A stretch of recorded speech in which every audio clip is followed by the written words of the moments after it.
Hello friends, welcome back. Happy New Year. We hope you are doing well. In today's video, we're going to show you how we made these turquoise inspired earrings.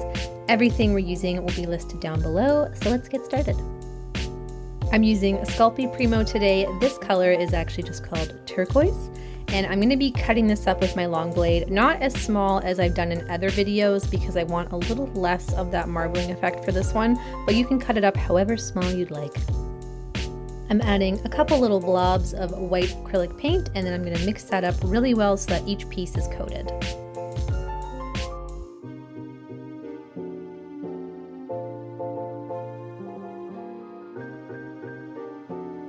Once that completely dried, I added a layer of black acrylic paint over that and then let that dry as well.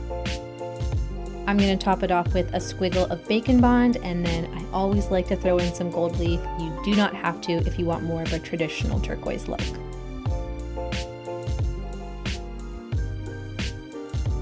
I picked everything up and gave it a really good squeeze to form my cane, and then I'm going to chop that into even-sized pieces using my long blade.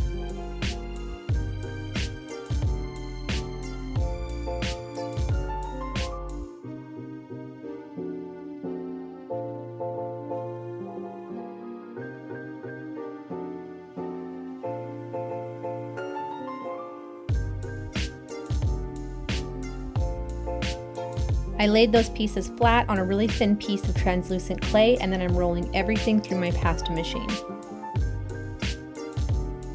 I picked out a few cutters that I liked. I'm really obsessed with these whale ones right now. And then I'm going to give my slab a nice look over before I lay anything down to make sure I'm getting the best bits. And hot tip to keep your cutters from sticking to your clay, dip them in a little bit of cornstarch beforehand. You can bake them as is, and then once they're finished, the cornstarch brushes right away.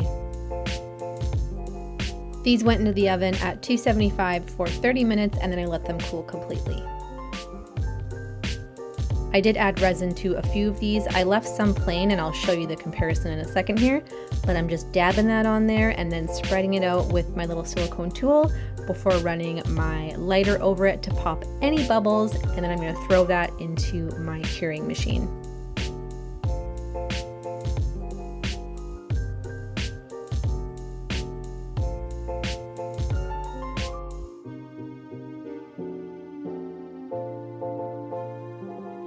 Here are the non-resin ones, very pretty, still give you a nice stone effect. I really like the way these turned out.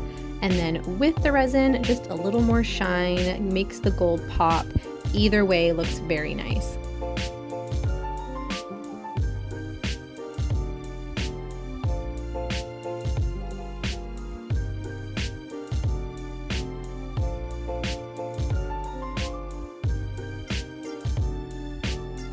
Here they are, all finished. Thank you so much for watching. If you'd like to see another technique, please leave that down in the comment section below, and we'll see you in the next one.